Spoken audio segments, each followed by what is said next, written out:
conference. So welcome to you all here in our studio audience, and welcome to everyone who's joined us from around the world. Yay!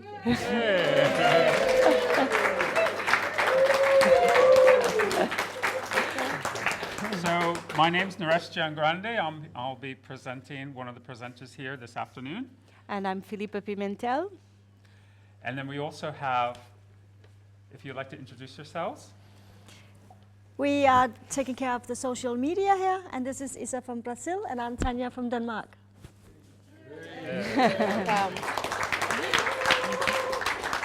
And we have the public as well. So,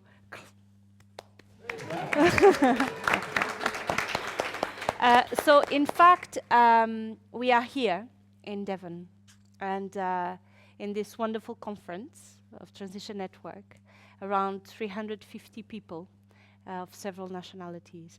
And the reason, and we are going to talk about that a little bit more with everything happening here.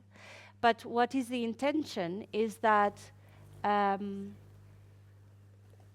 making possible for people that could not be here or chose not to be here to be able to participate somehow, or to give something to us, and or to know what's going on and what is happening, and etc., etc. So it's going to be several things happening. Mm-hmm. So we're hoping to create that this will make a richer experience for us, because it'll give us a chance to maybe reflect a bit about what has happened here so far for us. But it also gives people, like Philippa says, people who chose or can't be here a chance to participate as well. Mm-hmm. And there are different ways. For those of you who are not here, there are different ways to participate. So we have a Skype channel. So I think we're going to be putting up on the screen the Skype address. So if you'd like to participate, if you connect to this Skype address, then that will enable you to join the live conversation if you want to come with us live here. Alternatively, if you'd like to comment, the Twitter hashtag is also, it's now just going up on the screen. And there's also, if you're at transitionnetwork.org/live, there's a chat window where you can also join us too. So we welcome your comments anytime you want to say something, or you'd like to ask a question or put something into this discussion. Please come and join us. We will have something else as well. Yep. So some of the people, at the same time, we have workshops going on. So some of the people that would like to contribute to this connection between us and you, filmed some messages for us and contributions. So I think that's where that's where we're going to start now. We're going to. Rob was originally going to join us, but he's doing a talk. So we asked him just to tape a few reflections and tell us and tell some of the people who maybe don't know about transition a little bit about the transition movement. So I think we're going to go to that film. It's about 4 or 5 minutes. So I think that's where we're going to go now. Hello, I'm Rob Hopkins from Transition Network. Welcome to Seal Hain and in Newton Abbot in Devon in the sunshine, where we are hosting the something or other Transition Network conference. I can't remember, 6th or 7th. And this is our Transition Conference webcast, which is the first time we've ever done this. So wherever you are in the world, you're really welcome. Thank you so much for joining us, and this is going to be a fantastic, fascinating occasion. Transition is a movement of communities around the world now in about over 50 countries, of communities reimagining and rebuilding the world. And for me, my role in Transition Network is almost like a storyteller storyteller in residence. So a lot of what I do is just listen out for and gather in stories of what people who pick up this idea, this model, this approach are doing with it all around the world. And it's the most fantastic, humbling, awesome, incredible thing to be around and to be part of. And here at the conference we have 350 people from about 34 different countries, and we've just done a session this morning where all those people have been invited to share what they bring, what they're looking for in the conference, and what they're creating wherever they are in the world. And it's really touching and really remarkable, and I'm sure you'll hear some of those stories during the webcast as well. One of the things that's, for me, so exciting about a Transition Network conference is it isn't really a conference in the accepted sense. So when you come to a Transition Network conference, you won't see people giving 40-minute presentations to everybody with lots of slides and PowerPoints and so on. This is really much more an experiential thing designed to create as many opportunities for people to interact and share ideas and kind of interface with each other as possible. So there will be open space, there will be the biggest opening session we just did. There was getting people into groups, talking, writing, drawing, sticking things. Now we have a session of workshops, an incredible eclectic array of fascinating stuff that people have bought from all around the world to share with people who are interested. And then this afternoon we have the webcast. We have something called a Requiem for the Industrial Growth Society, which will be like a much more interactive, kind of immersive experience, and so on. So this is really an event where you don't just come and passively sit and take in information given to you by experts. This is a thing where everybody here is an expert. There's people here from 350 countries who are, every one of them, that's 350 countries? I don't know, 350 countries. Anyway, there are people here from lots of 35 countries, 350 people. And between them, they are all doing remarkable stuff. So this is really an opportunity to learn from those people, because they bring all those stories here. So we try and maximise that as much as we possibly can. The very first Transition Network conference that we ever ran was in Stroud in Gloucestershire, and I think we had about 150 people came. And at that stage we didn't know if anyone was going to come. This was a very new idea. We'd started it in Totnes. We thought, well, we should just get everybody together, and 150 people came. And every year since then, whether we've held the conferences in Battersea Arts Centre in London, Liverpool University, here, and in other places, this has always been something that has been a remarkable melting pot of ideas. And as the organising team, every year we can do a lot to sort of put the right pieces in place and get the right facilitators in place. But there's something that happens, there's a magic that happens at this event, which just comes from when you get all those people together in one space. A few years ago we had Ed Miliband, who was then the Government Minister for Energy and Climate Change. He was invited as a keynote listener. And I don't know of any other conferences that have keynote listeners who are invited to just come along and listen. They aren't invited to come along and give a speech or a presentation. The idea is they just come and listen. So yesterday we had Juliet Davenport from Good Energy, who was sponsoring this year's conference. She came along again in that role of keynote listener. And that feels as important to us, that if people who we want to influence want to come along, that rather than putting them on the stage to give a PowerPoint and share their knowledge, actually what's more important is that they just get involved and they get a sense of the buzz that's happening here. They get to actually experience it. After Ed Miliband had been, he couldn't stop talking about it to everybody he met, gave speeches about how great it was being a keynote listener. That's one of the key ways that a conference like this can influence wider kind of thinking, I think. So I hope you're going to really enjoy this webcast. It's going to be a fantastic occasion. Thank you so much for taking part. We'd really appreciate it as well if you could, while you're watching it, if you want to invite anybody to join in through social media or Twitter, Facebook, whatever, those things that you all understand much better than I do. Let's get lots of people sharing this. One of the things that I remember from early on in the development of Transition Town Totnes, when we were just a small group trying to figure out what we were doing, there were no books published, there was not much really, but a woman in New Zealand sent me a video on YouTube of someone giving a talk in a village hall there about transition, and she totally had it down. And I thought, and that was the first time I got a sense of really how these sort of online resources and tools and webcasts and YouTube, and can really spread ideas very, very quickly. I don't think transition is something that could really have happened before all of that stuff was put in place and made that possible. So thank you so much for being part of this.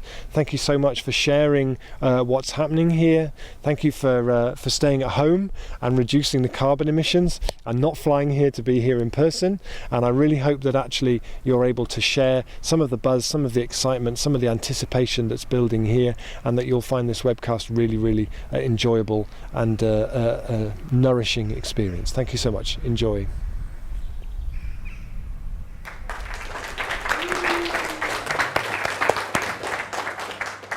Great, thanks, Rob. That's a great introduction to transition and a little introduction to some of the kind of spirit of what we've seen at the conference so far.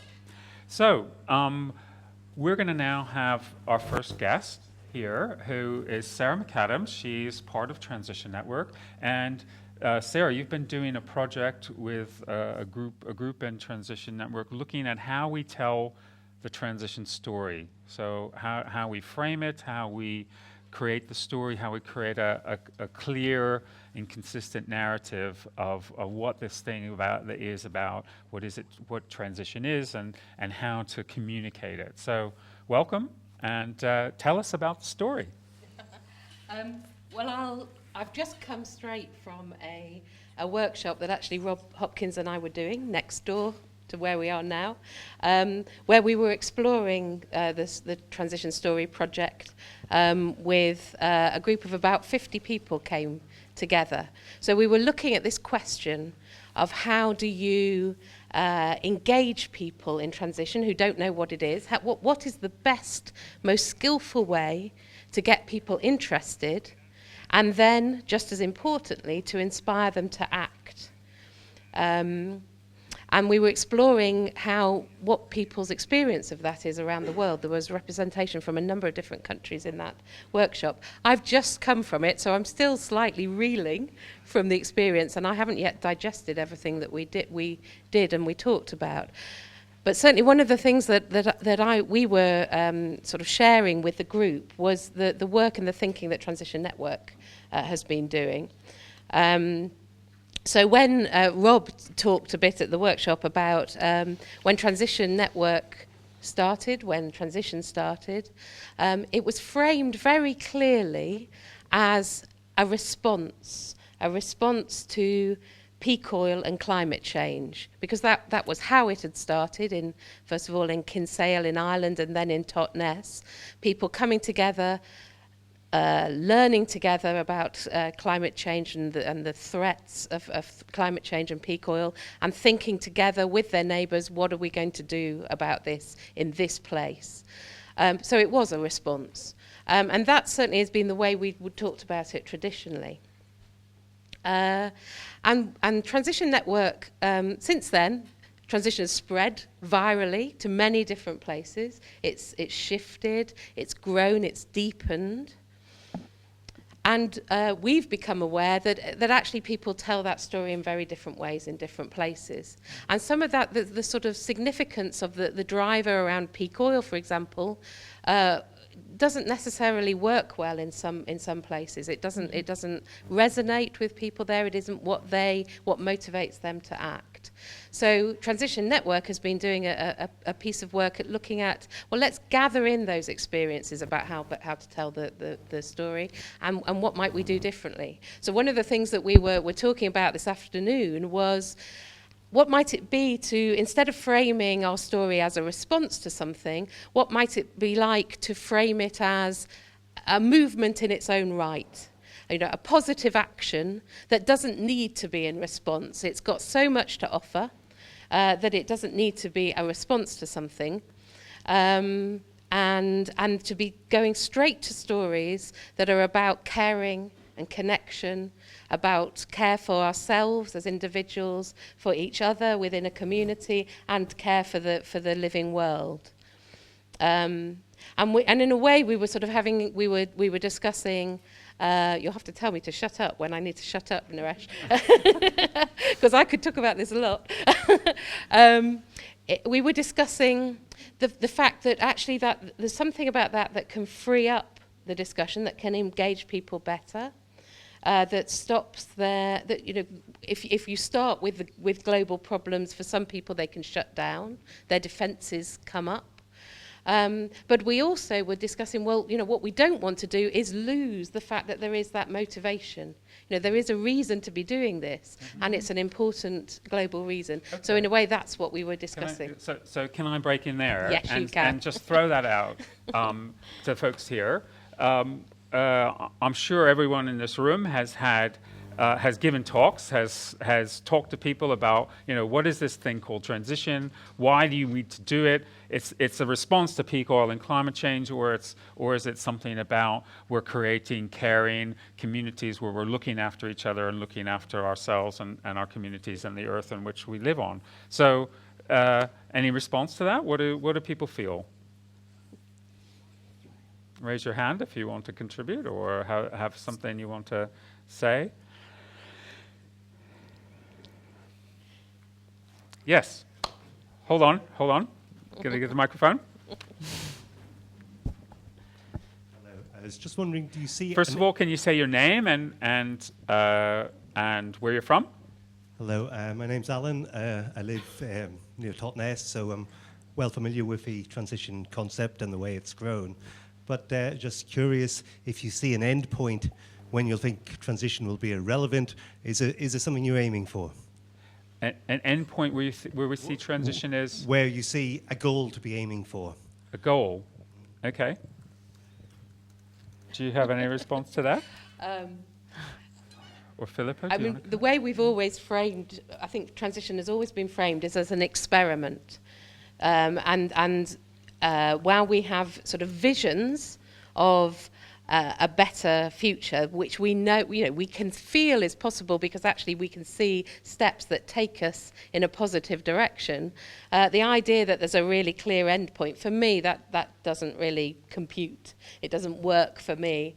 I mean, and actually for me, transition is as much about the process, a process of connecting with people, feeling the power of community and starting to make things better and feeling that sort of ability to act without waiting for permission from others. So, so for me, the idea that we've got an absolute, it's good to have some sense of, what is possible, but the idea that there isn't a precise vision doesn't touch me. We sometimes do this exercise in the trainings where we talk about our kind of vision and where we might see ourselves in 20 or 30 years' time, and where I often get to is I would like to see. I would love to be able to live to the point where there's a sustainable human presence on the planet, where we're not kind of heading over the cliff of environmental economic destruction. And I don't honestly know whether I'm going to live to see that day.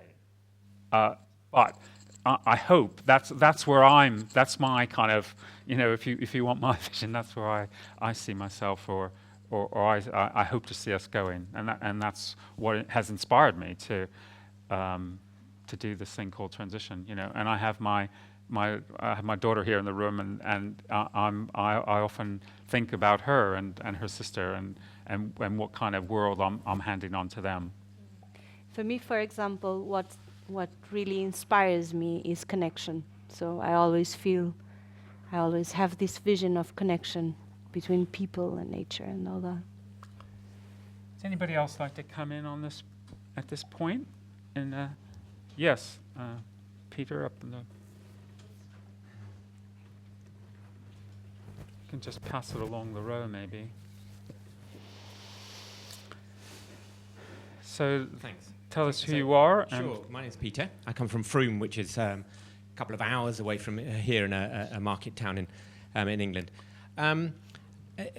The original question or the original point was partly about communicating transition, and I think for me that's always been a bit of a struggle, because by the very nature of the word, there is a beginning and an end. it's a place where we're going from. And yet, what both of you talked about is a process, and that's become what it means to you in terms of what you do, which I absolutely understand because that's something I share. But so in communicating it as a concept, that has been part of the problem or part of the challenge. Is that so? If there's a transition, so where does this lead us?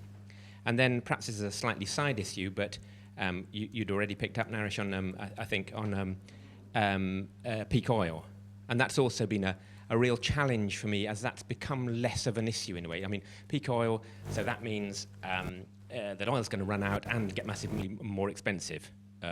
Actually, it hasn't run out and it's cheaper.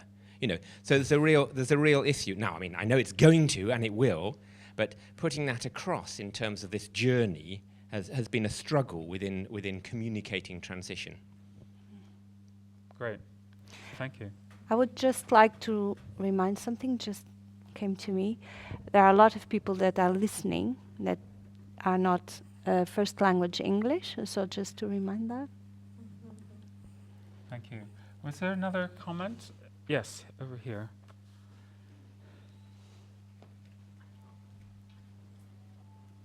Hi, my name's Sam, and I'm part of Transition Marlborough, and I live in Avebury, so I live in a small village community, and I noticed within my little community that when I tried to talk about transition as something that, as a concept, people just blank over straight away.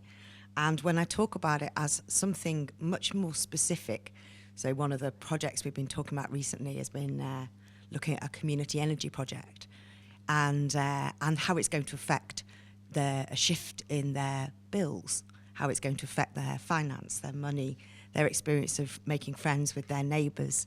We've been practising doing some transition streets. It involves people. Suddenly we get people starting to communicate from the heart.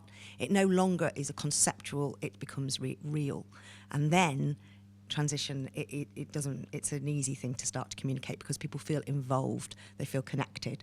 And at that point, everything starts to change. So that's definitely my experience of communicating transition. If I stand on Marlborough High Street in the market trying to hand out bits of paper and say we're Transition Marlborough, people just blank over. When they know that we're there bringing local community people to sell things on a Sunday afternoon, there's an excitement, a sense of people are involved, and it's that involvement, and the more people who get involved, that's the thing that creates the movement forward, and people beginning to wake up that there's something more and something everybody can do, even just buying their tomatoes or growing their own tomatoes from a local grower rather than Safeways or Sainsbury's or whatever. It changes things. So that's definitely my experience. Lovely. Thanks, Sam. That's lovely. Do you want to come back on any of that? Yes, I mean that last point, Sam, resonates with a lot of what was said in the workshop that we've just had. So people talking about the importance of making a personal connection, either when directly engaging with people or if we're doing bigger presentations, to speak on quite a personal level about what has motivated them, about what this means for them on quite a family level often. And the other thing that was spoken about, which I've heard from many transition initiatives, was the power of going where the energy already is within a community. So not necessarily expecting people to come to the transition initiative, but to be finding, where are people's concerns, what is already working within the community that could be supported to get stronger, and where are people unhappy and where there might be scope within this process to change it. And I think the interesting bit for me, I mean, that feels exactly where you connect with people. You don't connect with people by necessarily talking in big global terms, but it feels interesting to me how to go back to the previous point, how you don't lose that sense of, well, there are global issues here, and there are global issues that are shifting, but they're issues around living sustainably, living in a way that gives us a future, and a future for us and a future for others, and understanding the impact of the way we're living now, and that it cannot go on, and that this is our opportunity to find a different and indeed a more satisfying way of living. Okay. Thank you. Thank you. Well, we have our first caller who's coming in from Australia. So I'd like to go to them now. You want to say hello? Oh, hello. Hello. Hey. Hello. Hello, we're from West Australia. Can you hear us? Can you hear us? Yes. Okay. So it's actually just after midnight here, and we've all come out in our jammies, and we're all sitting here drinking chai. And we just wanted to connect with you. We didn't want to know that this was all going on over there, so far away where we can't possibly fly to because we don't want to use all that fuel. So we thought, no, we'll be here Skyping you. So here we are. So this is our Mundarian transition group, or part of us. Yeah. And we just had a meeting today, so we were chatting about what we were going to do tonight and what we'd like to chat with you about. But just listening just now to what the people there are saying, we were actually talking about that at our meeting today, how we just love to just do stuff, as Rob says in his book. We sort of get out there and do things, and trying to sort of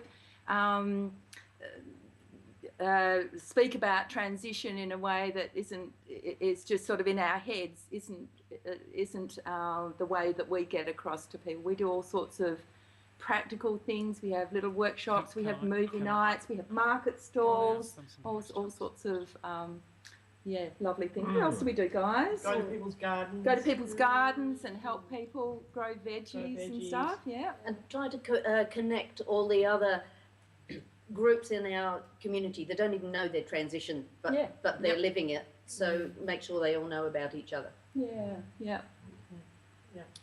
And we have a renewable energy group. I don't know if you said that, but we have a renewable energy group, and that's quite active. But the politics of Australia, as you perhaps know, are not really very supportive of renewable energy. But nonetheless, people are sort of putting lots and lots of solar cells on their roofs, and we do as much as we can to encourage that process. Mm-hmm. Mm-hmm. So, do you have any insights for us about how you communicate transition to your communities? Well, we do have a pretty active electronic department here, who's one lovely lady who actually sets up our newsletter, our Facebook, our website, and we also communicate with all of the other transition groups. There are a lot of them in the Perth suburbs and also in Greater Western Australia.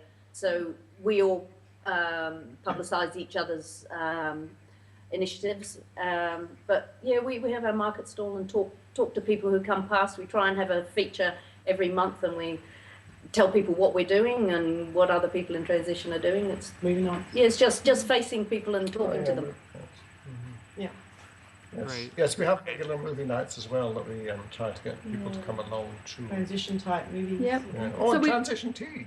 Transition. Well, we actually have we've got all these interest groups that we call them, and so people can, even people that aren't in, like we're part of our steering committee. There's people here, and but if people don't want to be part of the steering committee, they might not like going to meetings and talking about insurance and all those sorts of things.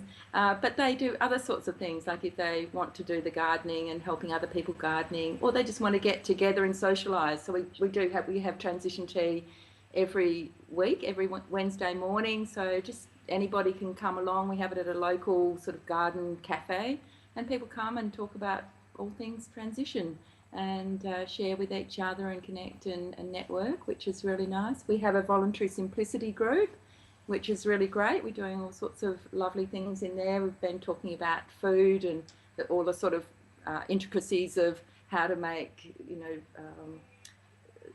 thinking about food. You're bringing up sort of issues about food for people to think about, like whether things are, like fair trade and Plastic wrapping. the packaging. Packaging and eat local and just all that sort of stuff. And we had a session last month. One of our members in the voluntary simplicity group did a little session on funerals So green funerals, and that was really, really great. People were very interested. Yeah, had a big bunch of people coming to that. People that have never been to any other transition things, they came along to that because they were interested. So death is a good subject to introduce into your transition group, and I'm hearing lots of other things. Great, guys. Thanks very much for joining us. And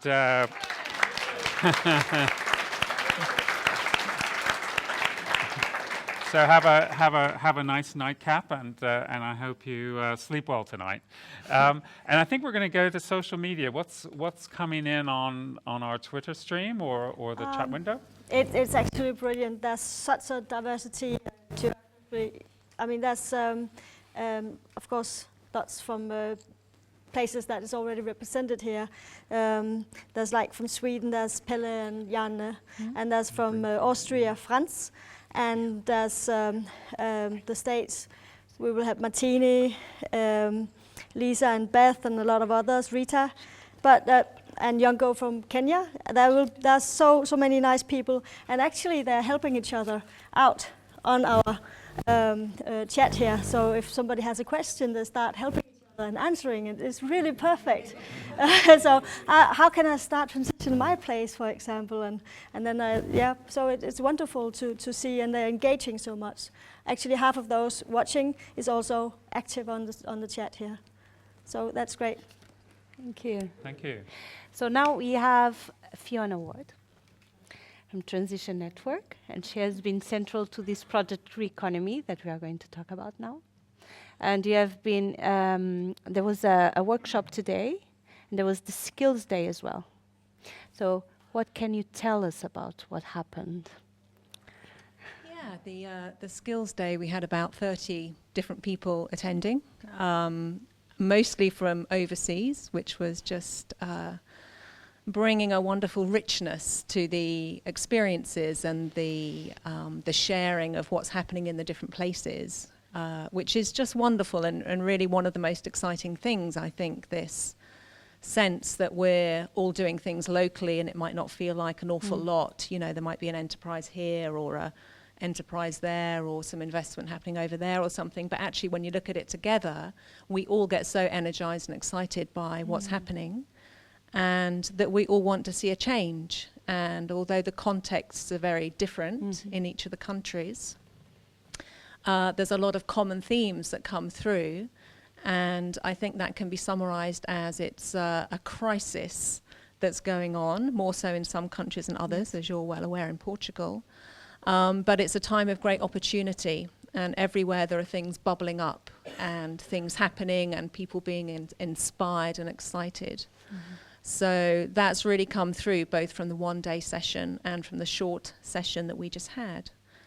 And it feels very good to us with the Reconomy project that the kind of tools and resources that we're developing are being helpful, and they're getting a very good reception.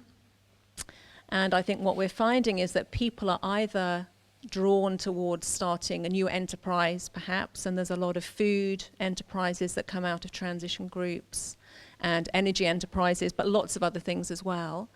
And in the UK, we've produced a guide about how to start a transition enterprise that still applies to a lot of other countries and contexts as well. And that's being translated into some of the other languages already. So we do have some resources that are helpful. And then the other area is people who want to help other people start new enterprises. So they're more interested in support and infrastructure and investment. And there's lots of different projects that are happening around that, and we also have some help for those things. And one question, Fiona.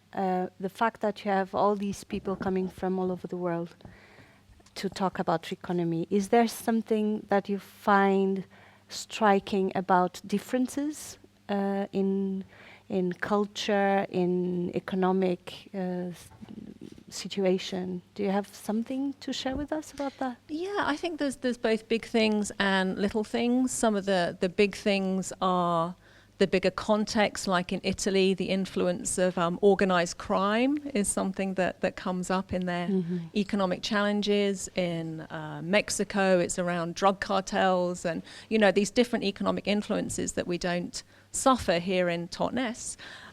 in those degrees anyway. Oh, there's a Totnes mafia. Well, it's a different thing altogether, believe me. They're called Transition Network. No, I'm only joking. So there's that kind of thing, but there's also some very kind of technical things which are different. So, for example, in the UK and in some European countries, we have some very good legal structures which support social enterprise and cooperatives and things like that. And in some countries, there's nothing like that. So you really don't have many choices at the moment about the kinds of enterprises that you set up, how profits are distributed, how ownership is set up. So it's really made me see, actually in this country we're quite advanced in that way, with having a really good choice of enterprises that helps us. So yeah, there's challenges and differences at all these different levels. Great. No.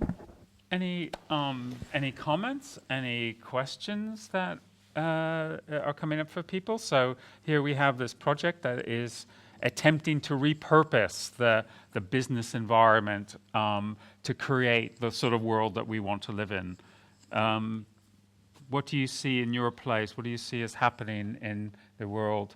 Miranda over here?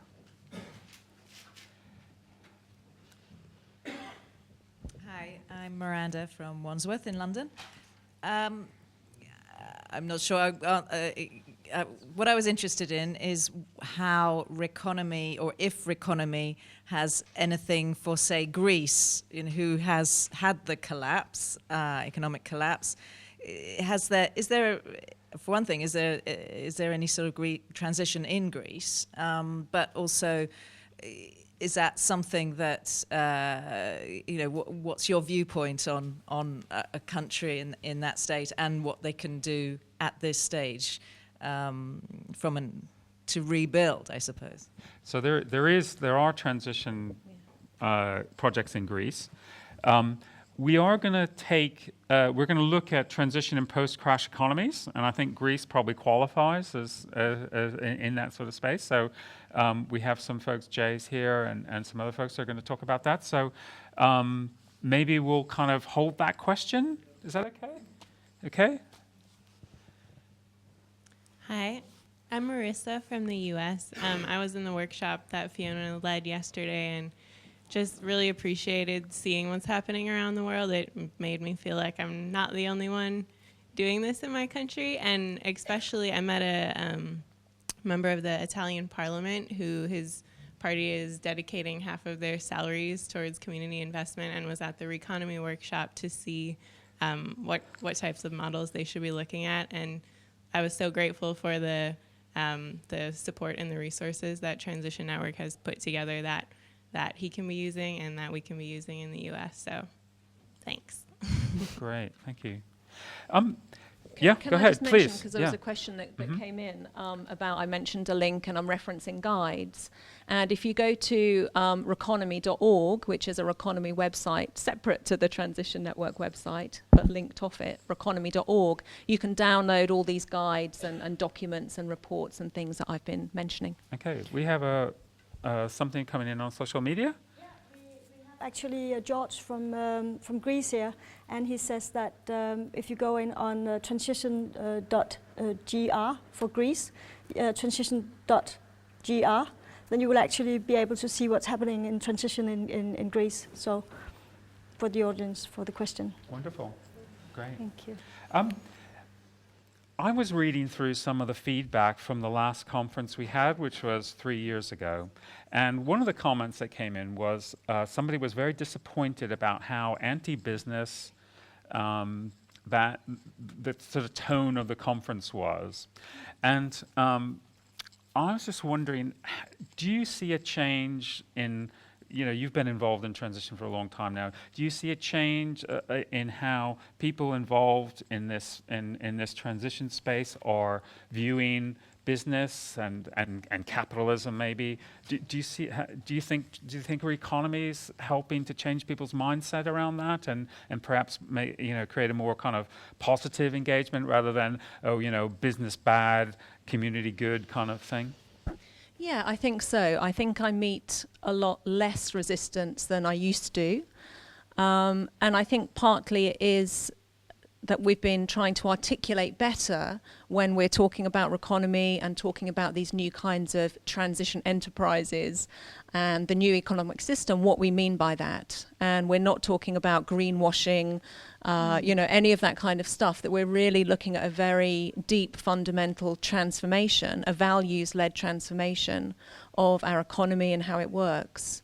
And that, it needs to be in service to the community and not the other way around. So any resistance we meet, I think as soon as we've had that conversation, people can understand that. Mm-hmm. I certainly still meet people who think we need to do away with money immediately and just go straight to the gift economy. So we've got lots of different ideas around that. Mm-hmm. But the reality is we probably need to go with both of those things at this point in time. Great. Okay, thank you. We have someone. Just before we go to Skype, because we have someone from France. Tanya, is there something? Yeah, we have a question from May in Brazil/Scotland. How Reconomy could support new economic systems in migration camps? I know it's a big question, maybe you can't answer That is right a very now, big but question, it's, one of the maybe questions related to the... Yeah, I think we need to leave this for the next section. We will leave that. Yeah, Jay. Jay, collect the questions. Something to work with.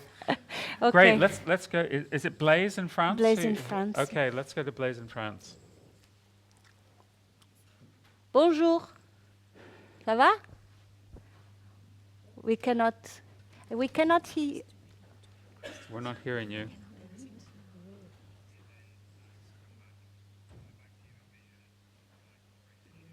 Okay, so we're just going to sort out that technical problem. And any other questions? Yes, here we are. Thank you. Can you listen to me? I'm Patricia from Brazil, and I would like to understand, from your experience, where do the funds for Reconomy projects mainly come from? Crowdfunding, government aid in regional basis, other NGOs. How is Reconomy being financed? Yeah, so I think that there's two parts to that. I'm not sure which bit, but I'll answer both of them. The question about how the work of people like me doing this work for the network or in then we're funded by a variety of sources. So we have foundations and trusts, and there's a variety of funding that comes into the Transition Network. I don't know how specific you want me to be about that, but we have... No, actually, I'm asking, you are aiding other projects, like one project that I saw 30 miles from Totnes, oat something, that they're trying to produce grains locally and try to relocalize the see. grains. So how do we help the end? Yeah, the funds for these projects are being obtained by them, mainly through which Okay, source? I understand, yeah. So the new enterprises, for example, that are starting, they're all responsible for finding their own money and their own sourcing. So I think maybe the one you're talking about is an oats processing project, and they raise money through crowdfunding. They raise quite a lot of money. I can't quite remember off the top of my head. It was quite a lot of money. Other places, they get money from friends and family. They can take out loans and a variety of sources, but we do know that there's a gap in the UK between the kind of financing and the kind of money that small community businesses need and what's available in the market at the moment is a gap. And it's work that we've been doing as an organisation, and in October we're just going to publish an online database of all the funding, investment, loan sources that are relevant for UK-based transition enterprises. There's about 300 or so and more coming along all the time. But I know that varies widely from country to country where that money comes from and that information comes from. But we've been working to try and connect the community enterprises more with the funders.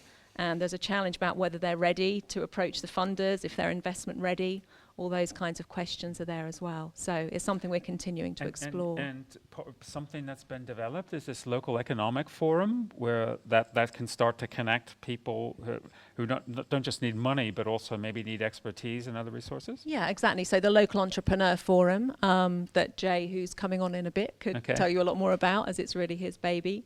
And that's the understanding of that is really that we're all investors in our local community, in our local economy, and we've all got something to contribute. So we might not have much money to put into an enterprise, but we can still offer support. We can offer our skills, we can offer to look after, to do some childcare and to do other things that would support that business to come into being. So although most businesses do need money sooner or later, there's other things that we can all contribute. And that's something that we're experimenting with through that. Okay. Great, Thank you. There is France now. So Blaise.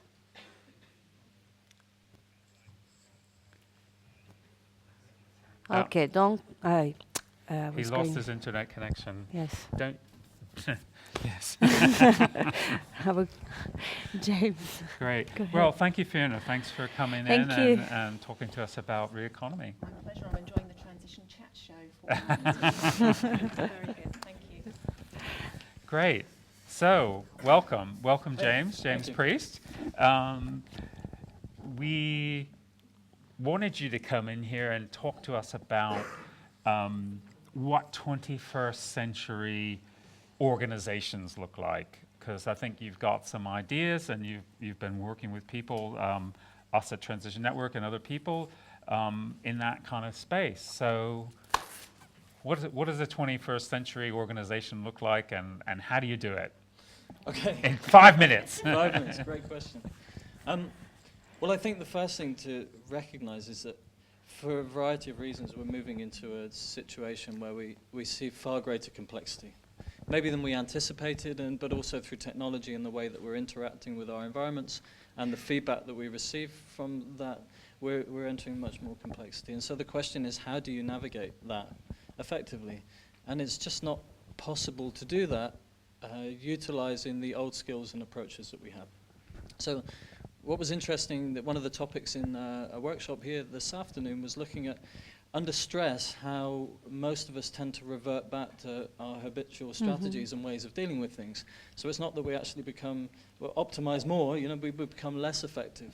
And so the challenge is, as we embrace more complexity and we're challenged by that, how do we put the brakes on our habitual ways of responding? I think this is a question that is emerging into all of our consciousness in different ways right now, both in our individual lives, just in our interiors, navigating our internal contradictions, but also then in the complexity of our relationships, the closest relations, our families, communities, and so on. So in terms of what does a 21st century organization look like, I think the key question is, how can we, as members within communities or organizational systems, navigate complexity in ways where we don't necessarily rely on command and control approaches, but become much more dynamic and responsive to changes in the environment in each moment. And so it seems that organizations now that are navigating this transition most effectively are those who are able to be more dynamic.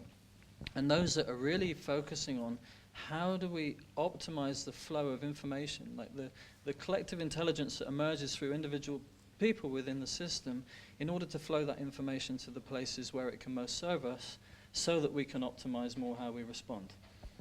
So I don't know if I think I'm avoiding answering your question directly, because I think the ways in which that can manifest are quite complex, but I prefer to look at the essence of collaboration and what we're really talking about. And what we really want to do is to become more effective at flowing things of value to the needs that we say are important.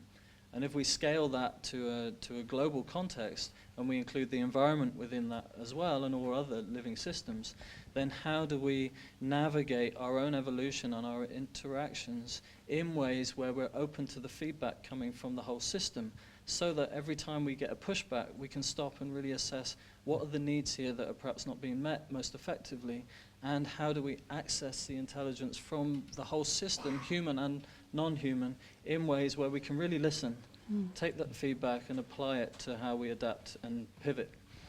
Yeah, so. Okay, so what I'm hearing is that you're you're enabling organizations to work in ways where feedback loops are very tight and very fast, where learning is integrated into the organization at all levels and also very quickly. In your experience, that makes organizations more responsive and more able to navigate a more complex world. Great. Any comments, any observations? Has anybody here tried Sociocracy or Holacracy? A question up here. Davey? Hi, I'm Davey from Ireland. I was at your workshop earlier, James, and I've been following your Sociocracy 3.0 with great interest. And I think this is absolutely vital that we sort of learn to deal with complexity, navigate these changes together. My worry is that we have, especially in Ireland where I'm from, we've had this economic boom and then a collapse. We're in that hyper-individualistic sort of time. We've lost any competency or skills to actually collaborate. So although we're trying to implement these sort of cybernetic tools, it's very difficult sometimes for people that don't have the capabilities to actually, they want command and control. It's not like they want to move away from command and control. We don't have the skill sets to have that sort of autonomy to self-organize. Is there any, have you seen any other trainings or bringing this into schools or to, how do we broaden this approach, a self-organization approach? How do we broaden that? Or how do we accelerate that? Any thoughts on that? Sure, okay, well there's a couple of things I'd like to pick up on that. The first is you mentioned this hyper-individualist state. And I wanted to put that into context to look at codependency and independency and interdependency. Because what we're talking about here is recognizing our interdependency with all life and life's interdependency with us. We are all accountable for the consequence of our actions, and every action or inaction has a consequence. Yeah. So I think what we're looking at is how do we make a transition towards a more interdependent way of working together without compromising our individualism, without compromising ourselves in some way, and that can look suspiciously like codependency often. Yeah. And so most of us, in healthy human development, we move away from codependency to independency, and at some point realize half of what mum and dad had to say was actually of some value and built on some wisdom, Yeah, and suddenly my mum and dad knew much more than I thought they did 20 years ago. So I think there's kind of, we can all see ourselves in that story. So I hear what you're saying about in Ireland. I'm not too familiar with the situation there, but I do think that we are challenged to address the consequences of this radical individualism, which in the end will not lead us where we need to be going. The other question you asked is around education or other ways to bring this. In my experience, you cannot force equivalence. And when we talk about equivalence in sociocracy, we're talking about giving people a voice, like the power to object to things, if those decisions affect them in some way. Yeah, so how do we hear the voice of people and give people who are affected by decisions a voice in the making of those decisions? It makes sense to us. I see people nodding. It makes sense that we would do this, and that we would do this on a global level, and that we would do it in a way where when we get objections back from the environment too, we adapt, because obviously this is the foundation that sustains us. Yeah. I don't have a simple answer to it, but one thing I have observed is you can't force these things. Yeah? And at this point, in my work, it's very much about making an invitation. So it's seeing where the invitation is to come, recognizing that when people do invite processes to consider for change, then often at some point they'll rail against them because it's threatening somehow to our existing paradigm sometimes to look at new ways of doing things. And to really go one step at a time. I think that movements like transition movement, if I could call it that, are quite interesting, because this transition is just one kind of emergent process happening on planet Earth right now that's viral and spreading into the consciousness of people. And you probably find there's other movements under a different banner, but that are moving very much towards the same kind of values. Yeah?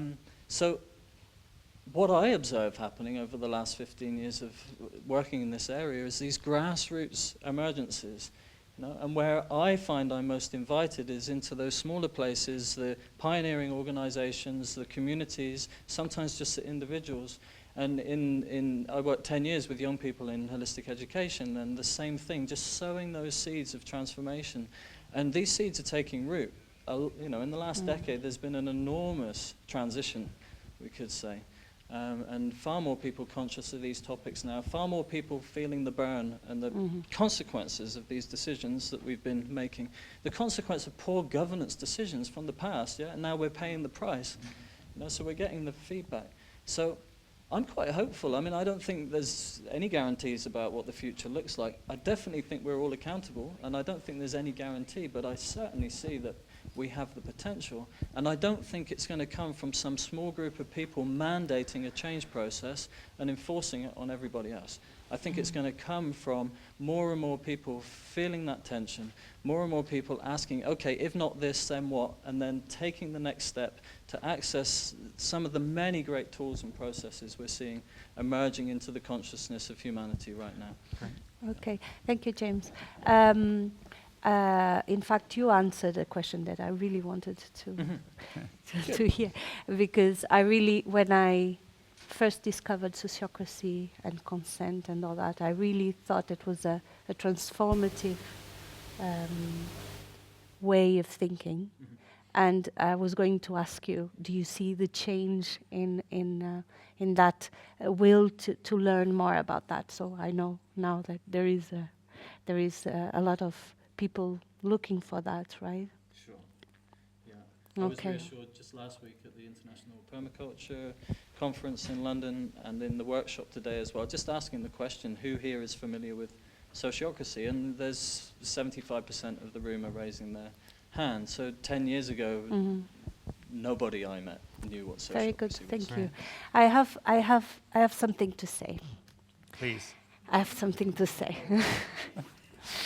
I am observing that people that are intervening in the public are English-speaking, mother tongue only. And I have an invitation that if you feel like really intervening, even if it's in one of, at least I can help in 4 languages. Which 4 languages? Portuguese, Spanish, French, well, in English, if you need me to translate from English. I know that I have some very good friends here that can help me, Yoav, etc. So if you need to have some, to say something and you need help in translation, I can try. Behind you.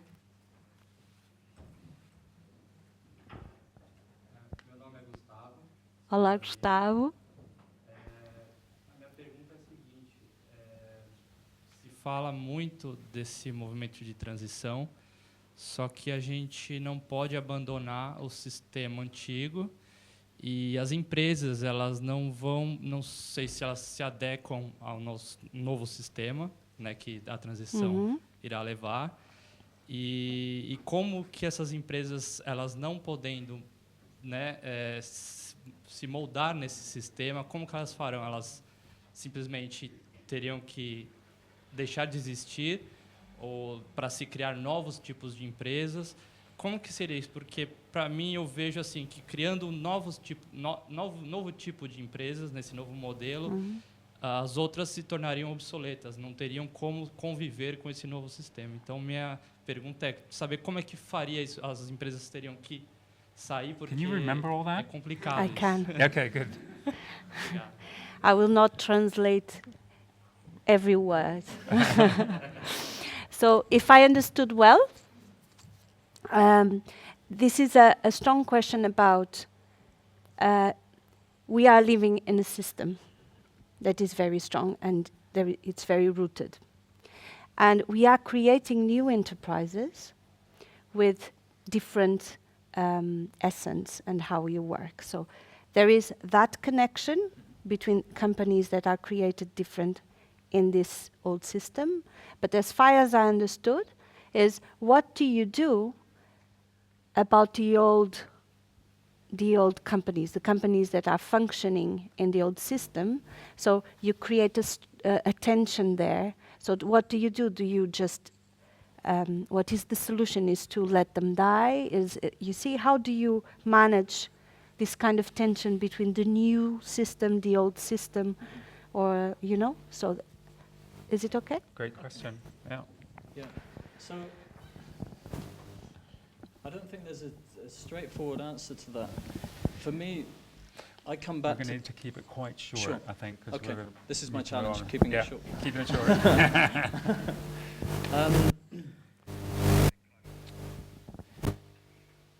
I think it's a mixture of the hypothesis. Could you hold the microphone yeah, a sure. bit closer to I you? think it's a bit of a mixture. So some institutions are like they're dinosaurs, yeah, and I think they will pass away. And no revolution has ever been successful, really. It's always been co-opted by the powers that shouldn't be somehow for gain in some way or other. So we need to move towards evolution. You know, and in an evolutionary process, some things dissolve, some things transform, you know, some things die painfully and new life forms emerge. So I think we could apply that metaphor to what we're seeing on planet Earth right now. If there's big corporations that are interested in change processes and their values are aligned with that which life is longing for, I think then great. And they have such momentum and such gravity to cause effect. So it's great, let's get them championing these change processes and modeling them with the resources they have. And support the grassroots processes that are emerging too. But it's kind of like the little critters that come along and they eat the legs out of the dinosaurs. You know, and you've got a lot of startups now that are undermining these big corporations, but they're no more effective because they don't sustain. You know, and so how do we flow the information to these smaller groups, to these smaller initiatives? You know, also flow information to the biggest structures that are existing that do want to change, and just get behind that and support it and spread the word as much as we can, and trust that. From my point of view, I just trust there's a bigger process unfolding here that's more than we can understand. And I think we are already seeing the kind of writing on the wall for some of these institutions, and to have compassion for that, you know, because there's real people who have their lives invested in it, and you know, this is a predicament that we face as a species, yeah, and it's not about us and them, actually. And the more we empower ourselves at grassroots levels, take the power for ourselves and be accountable for the change we want to see in the world, the less of a burden we will place on these old systems, these individuals who through choice, coercion or opportunity find themselves in distorted positions of power and leadership, you know, and to recognize that it's down to all of us to make this change. Thank you. Okay. So we have Michael from Spain. So I think we're going to go to the Skype, and then we have social media, I know, but let's go to Spain, to Michael from Spain, who wants to come in on this conversation. We cannot hear you. Can you hear me? Yes. Yay!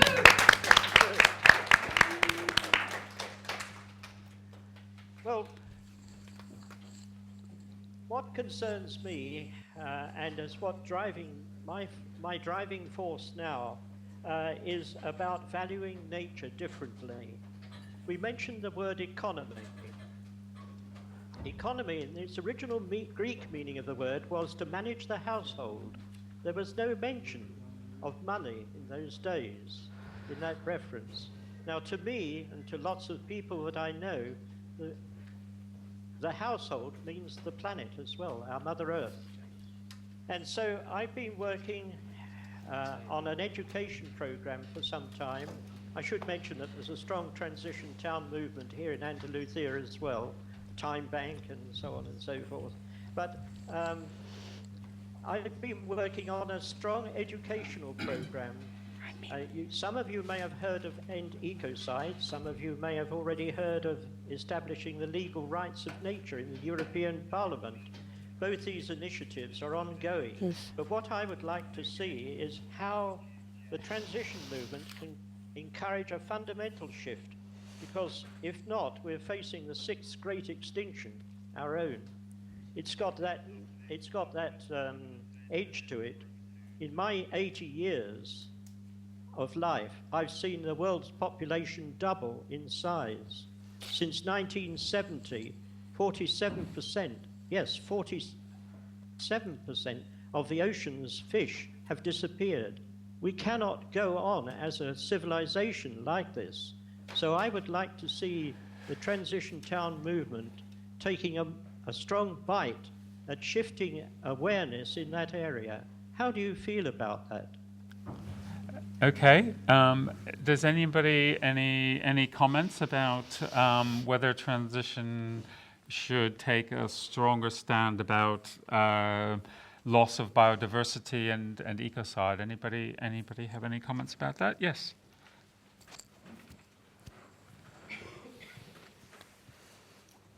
Hello, my name's Susie Lees and I'm from New Zealand. And I have been working with GE-free New Zealand and with pesticides and trying to stop pesticides.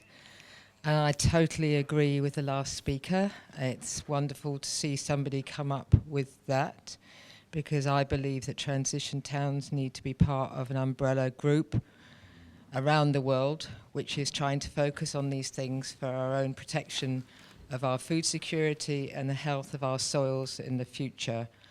And I really think it's time that we all act together on this, because we are a driving force, all of us. And I have been interested in transition towns and local food security and involved in permaculture and all of those side things that go along with my main aim, which is the survival of the integrity of the species and that great biodiversity that we have on this planet. So I would love to see more involvement with transition towns, with ecocide, with the rights of nature, and maybe with taking down the corporations, because it's about time that they weren't allowed to have the status of a human being. Thank you. Okay, thank you. Thank you. I see Yoav and Mauricio. And afterwards, I would like to hear from social media. Go ahead. Hi, I'm Yoav from Transition in Israel. And I can say about how I find the transition network regarding to these issues. And I don't think this is the responsibility of the network to top-down send this kind of messages. This is what initiatives are for. They can form their own projects around it. And if some people within the network or some initiative wants to manifest or create a project, a worldwide project like this regarding specific issues, then they can pass it on. But it's not the responsibility of the network to create these kind of topics and to say, this is what we are working on. This is our power as a network and as initiatives within a network to create new things as well. Thank you. Great. Thank you. I mean, that's a really good point, because we often get people from outside who don't quite understand how Transition Network works, who say to us, right, we think Transition Network should do, and we want everyone in transition to do X, Y, Z. And we have to explain to them, I mean, James is gone, but I think it's a really good example of the sort of kind of 20th century thinking in a 21st century or an organization that's trying to be a 21st century organization, that we don't have a command and control kind of relationship with as Transition Network. We do very few things as Transition Network except to enable and inspire and help people to do this thing called transition. And it's up to exactly what you said, Yoav. It's up to individual initiatives, individual groups to take on what they see as important, because that's how it works. It's what inspires you, what gets you excited. So, right. Next comment. Mauricio. Next question. Hi, I'm Mauricio from the Spanish hub, the Red de Transición. And I think from the transition movement, there's also a really important part that it's the inner transition that uses deep ecology techniques for really make awake persons about the environmental crisis and all the pain that we feel to see what is going on in the ecosystems. So it's really important to be conscious and to be aware of these changes. And also, if we arrive to the people by emotional and feelings, it will be more easy to make a transition to different ways of living, more like in balance with the nature. Thank you. Thank you. Great. There's another question here.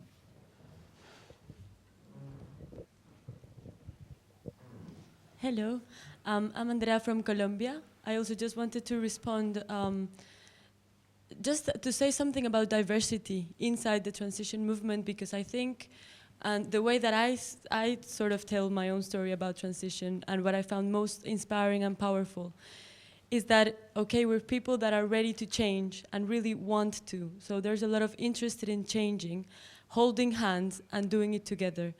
But this all embraced like in one same context of diversity. So using our own talents, interests, and passions to do it from the place that we feel that we can be most, like we can really show our true potential.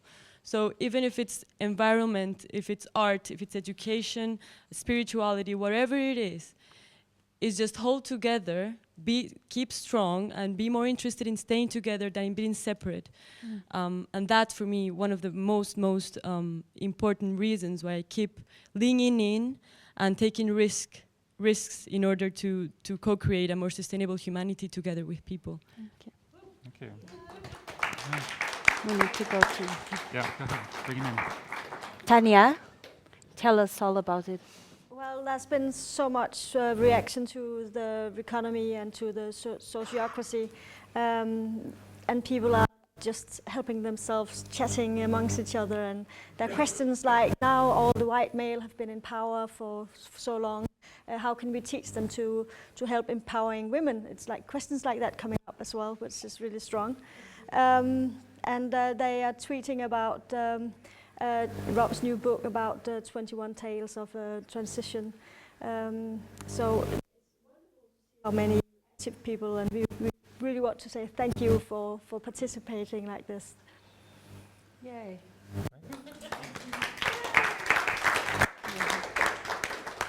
Jay. Great. So I think we're going to move on. Or maybe really move deeper, I don't know. We have here Jay Tompt, who's been doing, you've just been on a tour of Spain, and you're going to talk to us about what you've seen in transition in post-crash economies, and maybe some other stuff too, maybe local economic forum, I don't know. Let's see where you go. Okay. I should start by saying this is really cool. It's really nice to be part of something like this. And you said, what, there are 3 billion people watching us right now? Give or take. Something like that? Yeah. That puts a little bit of pressure on. And I'm sorry that my partner hasn't made it. I guess that's the nature of these kinds of conferences and this kind of live event. I think he's probably gotten caught up in a conversation somewhere. My friend Emilio Mula, who's from Malaga in Andalusia, and myself, we both are living in Totnes. We both have been acquainted now for about 5 years and have similar interests and a desire, have had a desire for several years to build a bridge between communities here that are doing really interesting things like Transition Town Totnes and other folks in the region and in our network here in Britain, and communities in Spain that are doing really interesting things in the context of, in the context especially of the last almost 10 years now in the economic crisis. So Emilio's a filmmaker. We decided to go down and try to make a film. So we decided to go to Andalusia and do a tour of the region. We picked out about 11 different places, and we ended up interviewing people from about 20 or 25 different projects that were doing something in and around new economics. And because we're good planners, we decided to go down during the hottest month of the year. So that was kind of interesting. But it also provided a nice background to the whole experience. That background, by the way, is climate change. So we were experiencing between 40 and 45 degrees every day. So for those of you in the US, that's 100, 115. Quite hot. Forest fires raging. There was a big, what do you call it, like a big infestation, if you will, of jellyfish in the ocean because the top predators have been overfished. So that provided the background to a lot of the stories that we were collecting. So what did you see? Give us an example of some of the inspiring, I don't know, new enterprises or projects or whatever you saw? Well, you know, we saw a couple different patterns. One pattern would be familiar to anyone who is interested in doing new economics-related projects in the context of transition. So food growing projects, community-supported agriculture projects. We were in Granada, which is a very interesting place. I think maybe Andalusia might be a microcosm for what's happening across a lot of Southern Europe.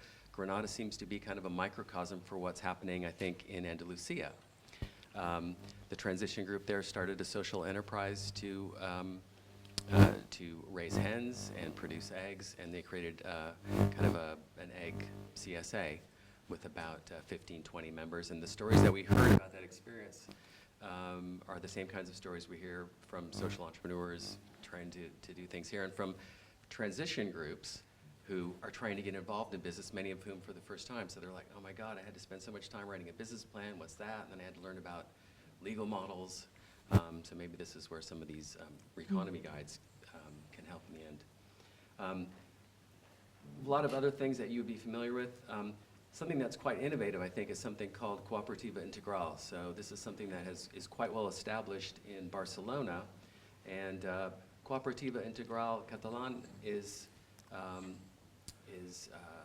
it's a big kind of open network of it's a multi-stakeholder kind of cooperative network and open, and seems to be doing pretty well there. It hasn't replicated well in other places, but they've tried to do it in Andalusia, and it's beginning to take hold in Granada.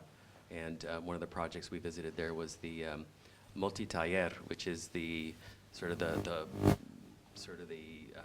multi-workshop, where they just get involved in doing all kinds of fix-it projects. And they had a very interesting story to tell about their experience and the social currency that they start in and manage, and stuff like that.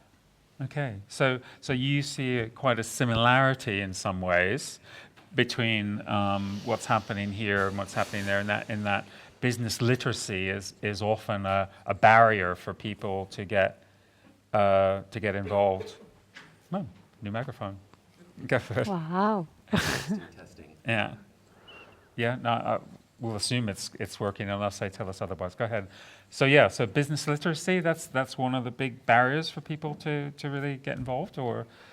I think it's a challenge. I'm not sure people there are really looking at it as a barrier per se. One of the things that I think, one of the things that probably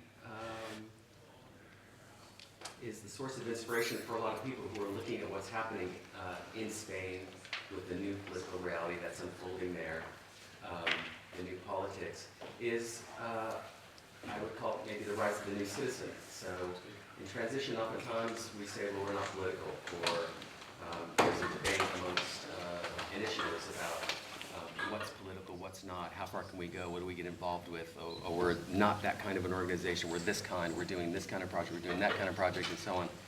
And in Spain, I think at the moment, what we experienced is a new kind of relationship to being active in the community, where all of these lines are blurred. Of course you're involved in politics, that's part of life. Of course you're involved in this grassroots economic project, because that's also part of the community. Of course, we're involved in this project and that project, and of course we're all doing it together and we're friends. So we work together, we play together, and we saw that over and over again, people involved in a multitude of different projects, including political projects, politicians being involved in grassroots events and whatnot, and then they all go out for tapas at the end and they just hang out. So I'm kind of that's taking care of the inner and the outer all at the same time.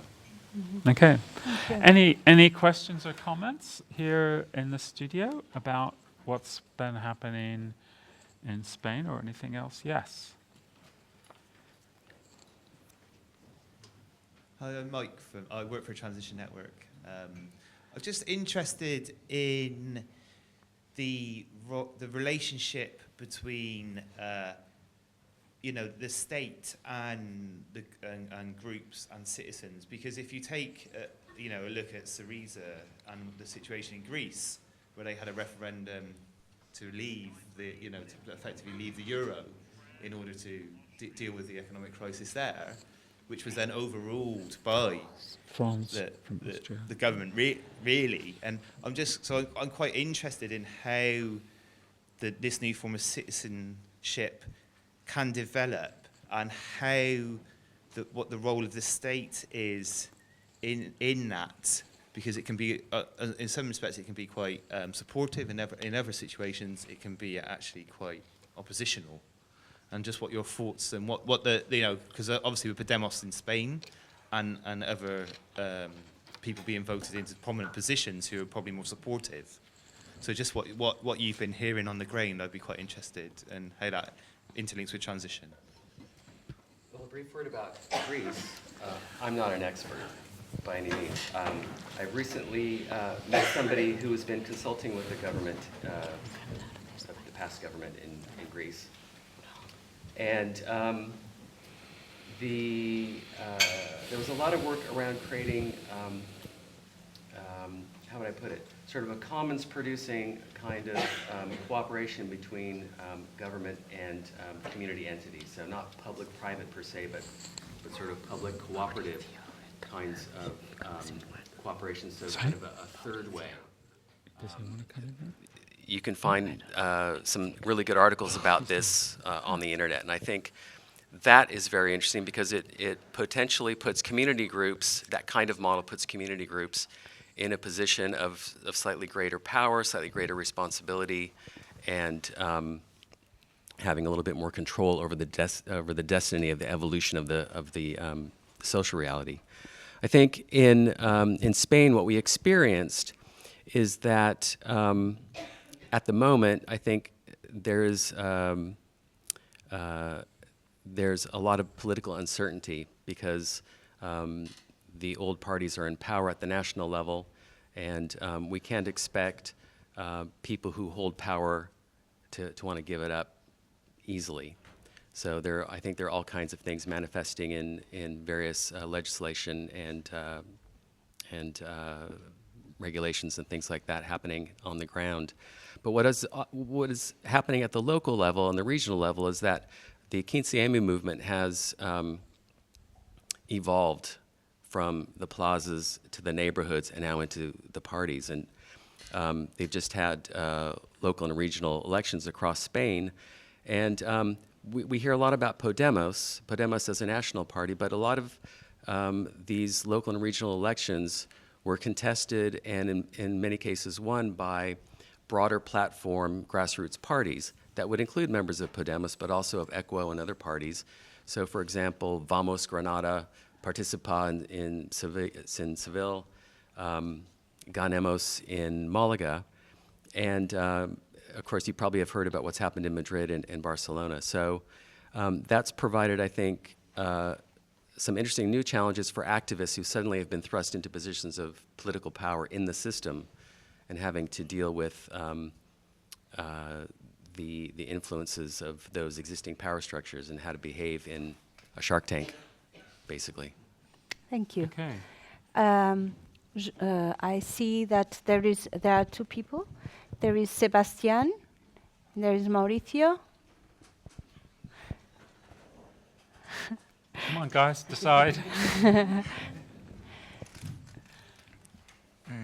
Hi, I'm Mauricio again. I'm from Spain, and in fact, what said Jay is really important, that the social movements have taken the power by the elections. And now we have, for example, in Barcelona, a strong activist in evictions, Ada Colau, and she's now the mayor of the city. And before, in the post-crash economy talk we had, we were speaking about one of the problems is that some of these social movements they said they just care about the rights of the people, but when we speak about resilience, sustainability, or ecological problems or climate change, they are a bit reluctant because they feel this is not that urgent as the social problems, but they are missing that really this has a strong relation with the well-being of the people. So I think one of the challenge for the movements like transition towns, it's to arrive and to enrich these social movements with some ecology and mix together and make confluence. Because in Spain we have really strong degrowth movement, transition movement, and other movements like eco-village and permaculture. So I think it will be really interesting that all these movements join together and what born from this. Yeah. Okay, so at this point, I'd like to bring Emilio into this discussion. That's all right. But we still. So yeah, we'll go to Sebastian in a minute. So transition can bring some ecological thinking into some of the political spaces in Spain where there's a new politics arising, but they might not be thinking so much about the sort of ecological. Do you have anything to say about that, or do you want to take us off in another direction? Yeah, I do agree with him that actually, I mean, this morning I was just pointing to this kind of an issue in terms of the political movement, the activists not being very aware of the sustainable issue. And I totally agree that actually transition can bring that aspect towards this kind of, and I would say that it can bring the dialogue towards sustainability, but at the same time it can bring a dialogue towards creating a political model that it would be based in bringing sustainability, not just based in changing or bringing a economic solution, like putting the sustainability on top of the economy. So that's what I feel like. Probably that would be what it could be interesting. Great. Thank you. Thank you. There is Sebastian. Sebastian? Sebastian said he didn't want to. Do you want to now, Sebastian? Sebastián, podemos hacerlo en castellano. Mejor. Buenas a todos, Sebastián de Argentina. Y Sebastián is from Argentina. Y me gustaría en realidad que salieran un poco del contexto de la situación que sucede actualmente y puntualmente en Europa y pudieran focalizar un poco en otros espacios. Y hay normalmente un proceso muy repetitivo, por lo menos en el país del que vengo, y es que hay como una democracia, ¿no?, que tiene un proceso cíclico, sistémico, que cada 10, 12 años entra en una crisis. Y esa crisis, algunos la pueden ver de manera negativa, otros la pueden ver como una buena oportunidad para ir mucho más hacia allá. Recuerdo en el 2001, era bastante más chico que ahora. Espere, Sebastián. Voy Perdón, a traducirlo hasta ahora. Me olvidé, perdón. Espera. Vale. ¿Querés que lo repita de vuelta? No, espera. Entonces, traducirlo en castellano para castellano. So, Sebastián. Translate for Emilio. Yes. Yeah. Sebastián is from Argentina, and he wishes to focus a little bit in a different kind of part of the world, where it's quite a specific kind of dynamic in terms of for the crisis, no? There is something that happens that you can observe, is that every 12 years it seems that there is a crisis. So it's expected like a breakdown economically and socially, etc., etc. And this can be a problem, but can be seen as well as an opportunities for changes to happen. Como que me gustaría también que se pudiera hacer el foco más que en la parte del post-crash, se pudiera hacer foco en el pre. Porque cuando llegó el 2001 en Argentina, tomó 2 años el post, hasta que se más o menos acomodó 2 años, del 2003 al 2015, estamos hablando de 11 años.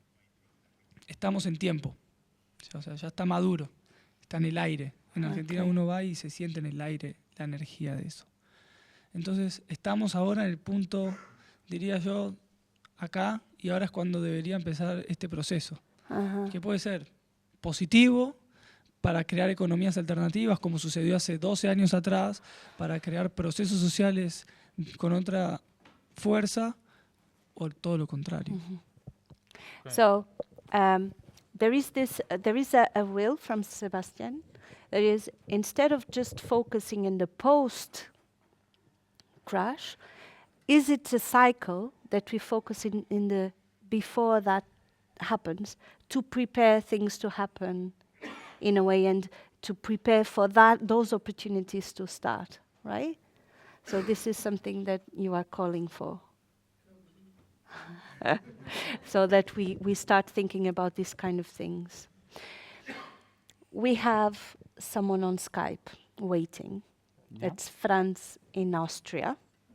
So should we go to France and Austria now? Yeah. Great. Hey! Hello.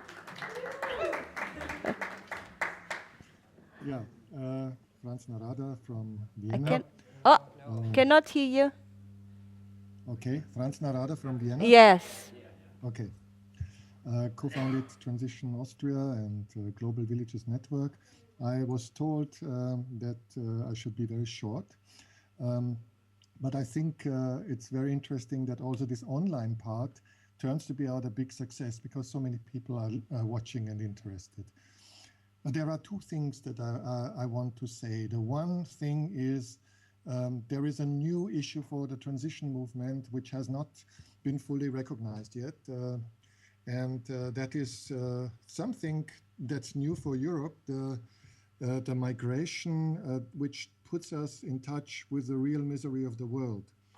And there was a question asked, how would transition react to these issues? How would we intervene in refugee camps or things like that? And I think the first thing to say is there is no possibility to intervene in refugee camps, but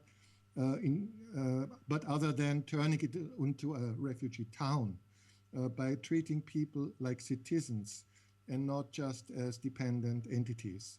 So this is something which will pose a big challenge in the next months on Europe. And of course, this very much coincides with the question of rural versus urban, because we have many, many places in Europe which are desperately looking for people. Maybe you know the story of Riace in Calabria, where the mayor once decided to go totally against the stream and invite hundreds of migrants to his village. Now it's a flourishing village, and it's a Reconomy in the best sense. So this is something which is an opportunity for transition to show up that we have a solution where politics does not have one. This is one thing I wanted to say. And the other thing is that I'm really, really grateful for this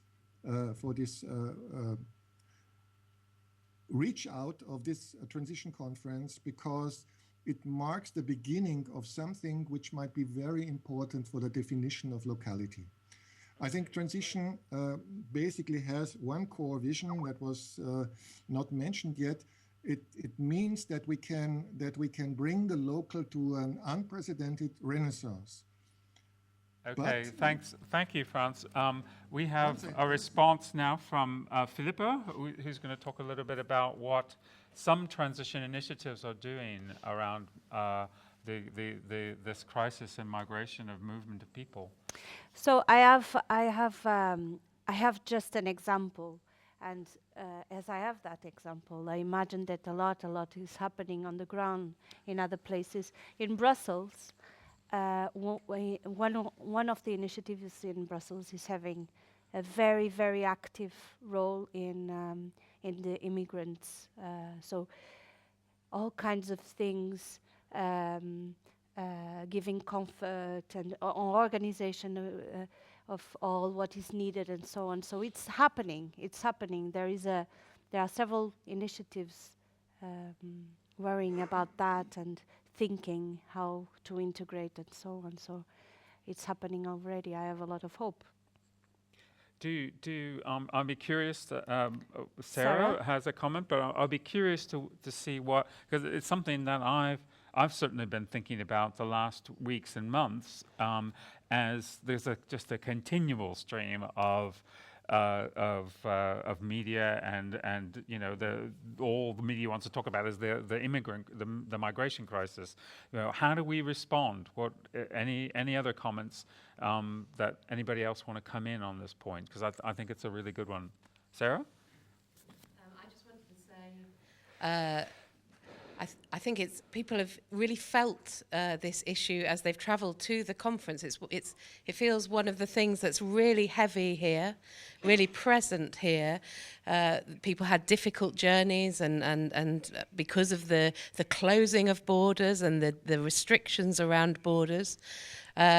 And one of the things I've heard said by a number of people, tomorrow we have an open space session. One of the beauties of a transition conference is there is space for people to focus on what feels most important, and it feels really clear that this is going to be a big topic at the open space tomorrow. And I just wanted to say that to everybody here.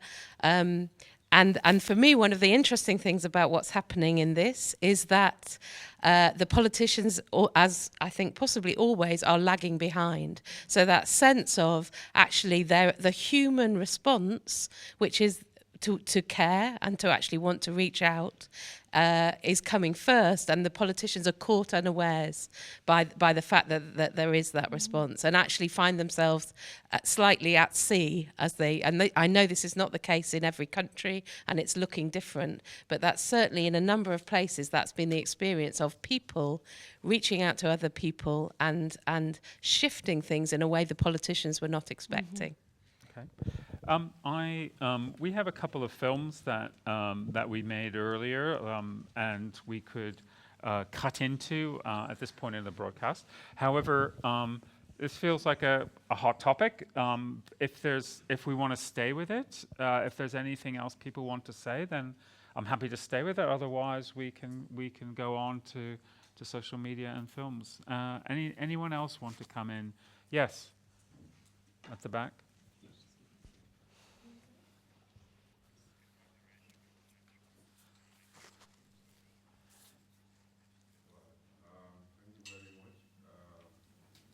Could you say your name and where you're from? My name is Alaji Mane. I come from the Gambia, West Africa.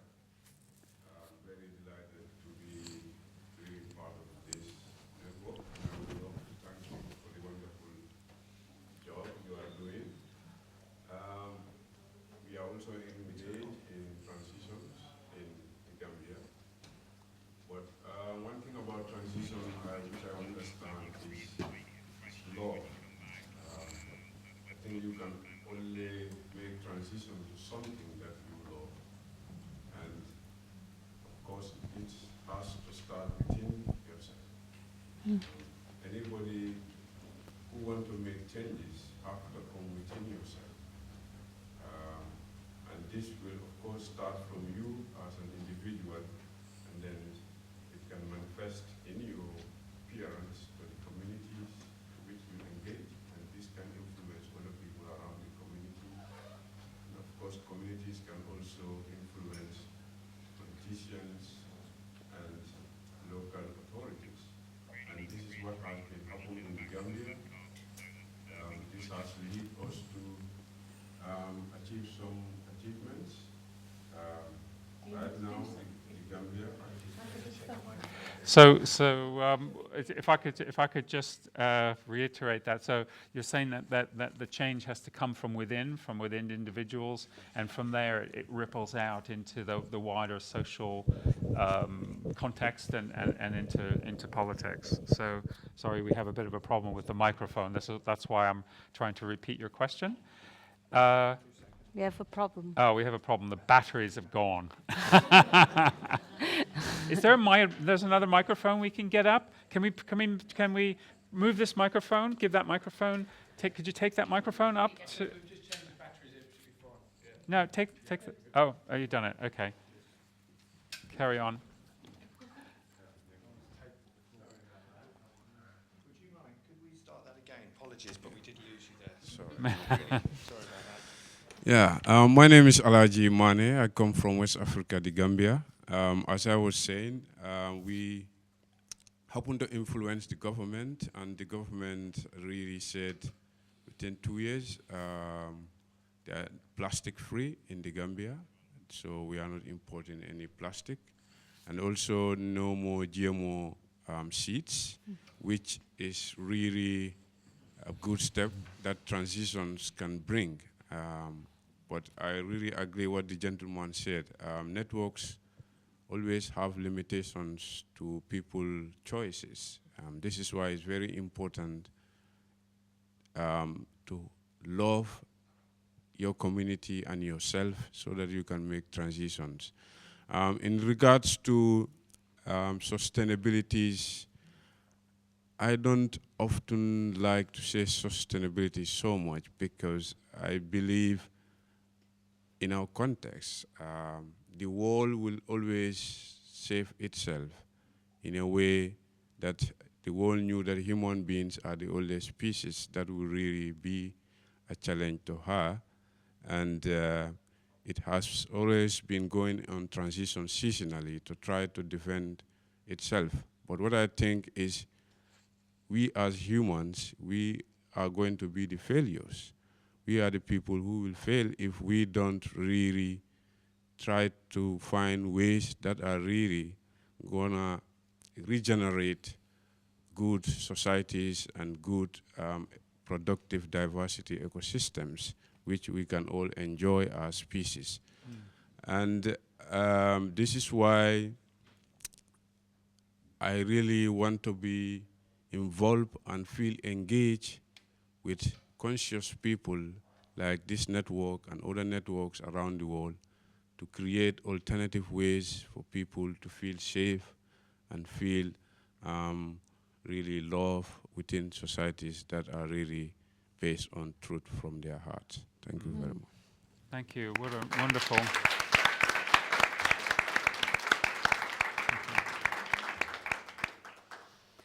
Lovely. Anything social media? Do you want to bring in some comments or questions? A comment from Pella in Sweden to Gambia saying, "Go Gambia!" Okay. Okay. So shall we go to the first film? Shall we go to the first film? Yeah, let's go to the first film. Can we cue that up? It's about the conference. Yeah, it's about the conference. Give them a feeling of the... Some of you will.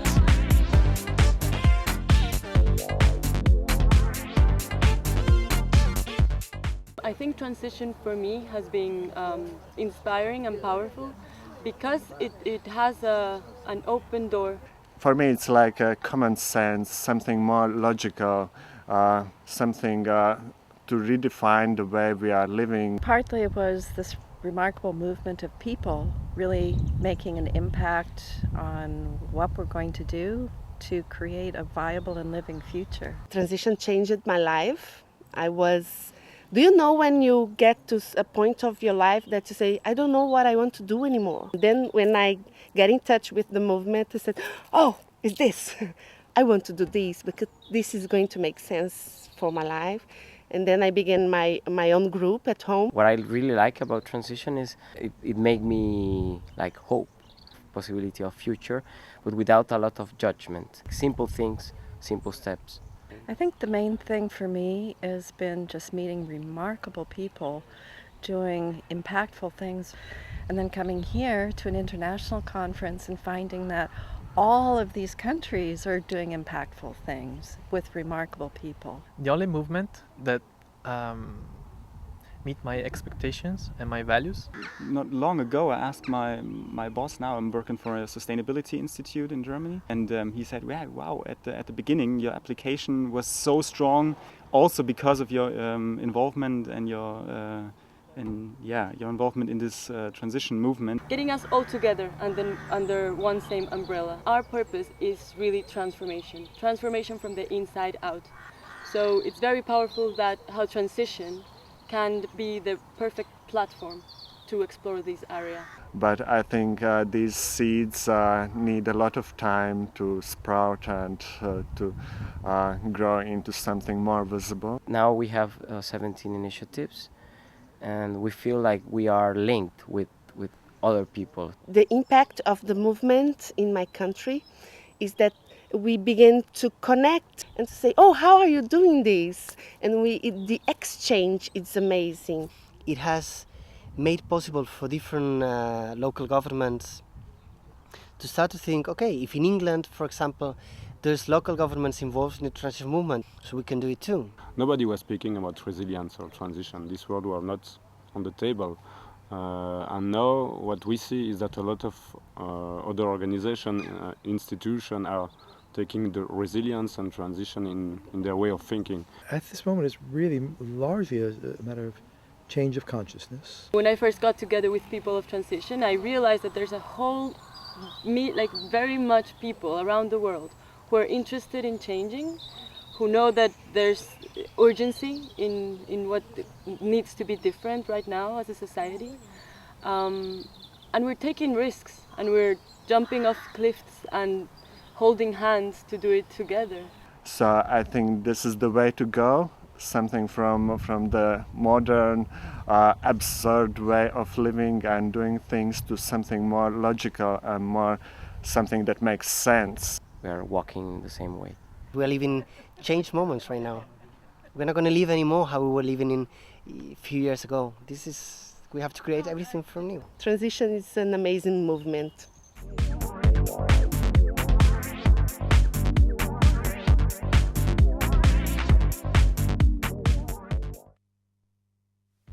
Okay.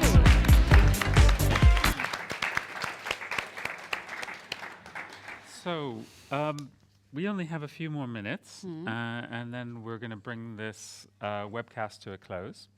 I think we'll just open the floor to any general comments to this wonderful group of risk takers who are we're holding each other's hands and leaping off into the great unknown. Any words for the great leap into the unknown? Yes, Chris. Chris from Transition Town, Lewis. I just want to say it feels like the United Nations of transitions here. It's been a real pleasure to see people from around the world and see transition expand over the years, and may it continue. Thank you. Great. Anyone else like to come in here at this point? There is something I need to say, is that this conversation is not to stop here, mainly for the people at home. With social media, we will keep the channels open for a conversation that will continue until you think that it should be. Yeah, when it starts, it starts. When it finishes, Exactly, it finishes. how we say it normally. And what else? Yeah. Any other final comments that you want to bring in from the chat window or from Skype? They are really good at sending things like to tell what they're doing and feeling right now. So some are like peeling apples, and a friend is saying that I'm so sad not to be with all these nice people, but he actually was, because he was with us on Skype, so he was one of the lucky ones. We were so sorry that there wasn't time for more Skypes, and there was a slight bit of technical problems when people dropped out when we were just about to air them. But that's social media and all the technology for it. But people have been amazing. We couldn't thank you enough for the way everything has been received. So we just hope that the conversation will continue, that you will get together, you will find each other, and that you will support each other as you already have, and that goes out into all the initiatives as well. So I think that's something that we try to do at Transition Network, which is why we've created the network, because there's so much that each of us is doing, and it sometimes can get really hard if you feel like you're alone. And I think that's great to have these sort of conversations. It's fantastic to have this technology to enable us to come together and feel and really experience the connection and the support that we can give each other. So thank you all for joining us. Thank you for anybody who's listening around the world. And thank you for the people who've who've contributed, whether in person or whether on Skype or whether via some of the social networks. It's been an amazing experience, and it's great to have. It's just great to be pushing this kind of technological possibilities to enable us to do what we want. With an incredible technical team. With an incredible technical team. Thank you, guys and girls. It's been a fantastic experience. So I'd like to give the woman the last word. So that's something that us men have to learn how to do maybe sometimes. For me, the inspiring thing is to feel once again, that is my theme, I think, the connection between the people here, representing many places in the world, but as well this possibility of connecting with people somewhere with us, and now and in the future. So for me, I would close like that. Great. Okay.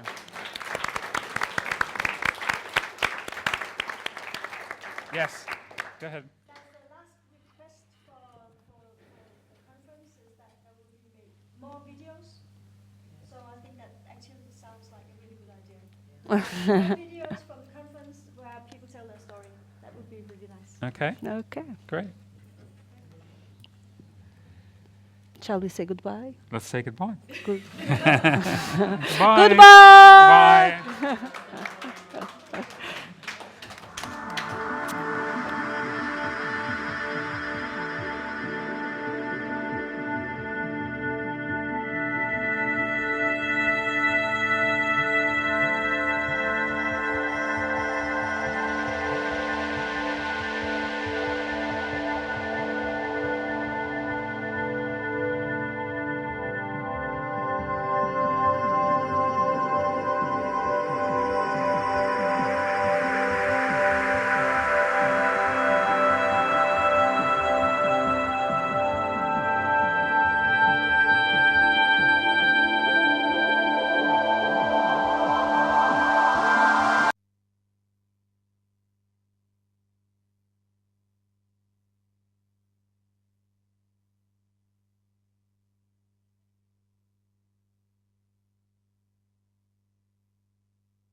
Yeah, the first reaction about inner transition was recognizing that we failed because we started working in the outside. So we figure out that the real change is in the inside, and then we can handle to meet people. But first, we need to self-heal. In the U.S., it's really more collaboration. And it's been in the country for 9 years, and the relationships have deepened over time to such a degree that there's a lot more trust within the network as we do more successful things together. And those things get more ambitious and more impactful. It just gives me hope. I meet so many like-minded people who really have the same kind of vision of a different kind of society and are out there saying we're going to build it. So what Transition Movement and other initiatives are doing is to find alternative ways of meet their own needs, how they can collaborate together. We facilitate kind of the framework or the space for all these groups to come together once a month to share what they're doing and to give each other advice. We are working very, very close with movements that are talking about the water crisis in São Paulo. There is a huge crisis. So we have different groups that are coming together and discussing the problem. And we are taking some workshops and some classes, or maybe just a space to talk about it in the communities in all over São Paulo. Still many think, okay, Germany is a role model of how it works and how everything can still be solved. And this is sometimes kind of frustrating, but what really inspires me and what moves me is that in Germany or in the German-speaking countries, we have a really strong, growing movement that consists of many, many really different approaches to steady state economic thinking, to sufficiency, to post-growth economy. What I especially love about this conference and the Hubs meeting especially is just to get such a great feeling of connectivity. I mean, I've already met people from 20, 25 countries today, and it's such a big moving emotion that you really see and you feel all the people from all over the world working for a better future. I love that there's 24 countries here, I think, maybe more, and just the representatives of all those countries and all of what they are doing and the sharing of ideas is fantastic. We had several activities like workshops, the work that reconnects,